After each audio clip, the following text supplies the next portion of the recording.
Hello welcome back to part 2 video. Clay ഒക്കെ നല്ല dry ആയിട്ടുണ്ട്. ഇത് 2 ദിവസം കഴിഞ്ഞാണ് ഈ വീഡിയോ ഞാൻ എടുത്തിരിക്കുന്നത്. ഈ ലോട്ടസ് ലീവ്സ് ഒക്കെ ഞാൻ ഗ്ലൂ ഉപയോഗിച്ച് അതിൻ്റെ മേളിൽ ഒട്ടിച്ചു കൊടുത്തിട്ടുണ്ട്. പിന്നെ മന്തിൻ്റെയും ഡേറ്റിൻ്റെയും നമ്പേഴ്സും പേരും എഴുതാൻ വേണ്ടിയിട്ട് കലണ്ടർ ബ്ലോക്സും ഉണ്ടാക്കിയിട്ടുണ്ട്.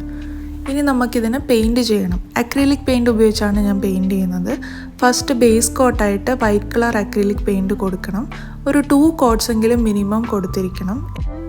ഫ്രോഗിൻ്റെ ബോഡിക്ക് വേണ്ടിയിട്ട് ഒരു മിൻറ്റ് ഗ്രീൻ കളറും ലോട്ടസ് ലീവ്സിന് ഡാർക്ക് ഗ്രീൻ കളറുമാണ് ഞാൻ കൊടുക്കുന്നത്. കലണ്ടർ ബ്ലോക്സിന് നിങ്ങൾക്ക് ഇഷ്ടമുള്ള കളേഴ്സ് കൊടുക്കാം. വൈറ്റ് കളറോ ബ്ലാക്ക് കളറോ. ഞാനിവിടെ മിൻ ഗ്രീൻ തന്നെയാണ് കൊടുക്കുന്നത്. അതിൽ ബ്ലാക്ക് കളർ പെണ്ണ് വെച്ച് എഴുതാനാണ് എൻ്റെ പ്ലാന്. പിന്നെ ഇതിന് നമ്മൾ ഈ പെയിൻറ്റിനെ സീല് ചെയ്യാൻ വേണ്ടിയിട്ട് ഞാനൊരു ഗ്ലോസി വാർണിഷ് ഉപയോഗിക്കുന്നുണ്ട്. അത് നല്ല പോലെ എല്ലാ സൈഡിലും ഒന്ന് സ്പ്രെഡ് ചെയ്ത് കൊടുത്തിട്ട് ഡ്രൈ ചെയ്യാൻ വെക്കുക. ഇനി ഫ്രോഗിൻ്റെ ഡീറ്റെയിൽസും, അതായത് കണ്ണ് അങ്ങനെയുള്ള സംഭവങ്ങളും പിന്നെ മന്ത് ആൻഡ് ഡേറ്റ്സും എഴുതി കൊടുത്തു കഴിഞ്ഞാൽ ഫ്രോഗ് കലണ്ടർ റെഡി ആയി കഴിഞ്ഞു. ഇത് നിങ്ങൾക്കൊരു ക്യൂട്ട് ഡെസ്ക് ഡെക്കോറായിട്ട് ഉപയോഗിക്കാം. ഇതൊരു ഫങ്ഷണലായിട്ടുള്ള ക്രാഫ്റ്റാണ്, കാരണം ഇതൊരു കലണ്ടറാണല്ലോ. അപ്പോൾ ഇതിൻ്റെ ഓരോ ക്യൂബ്സ് ആൻഡ് റെക്റ്റാങ്കിൾസ് ഓരോ സൈഡ് തിരിച്ച് വെക്കുന്നതനുസരിച്ച് നിങ്ങൾക്ക് ഓരോ ഡേയ്സിൻ്റെത് കലണ്ടറിൽ ഡിസ്പ്ലേ ചെയ്ത് വെക്കാം.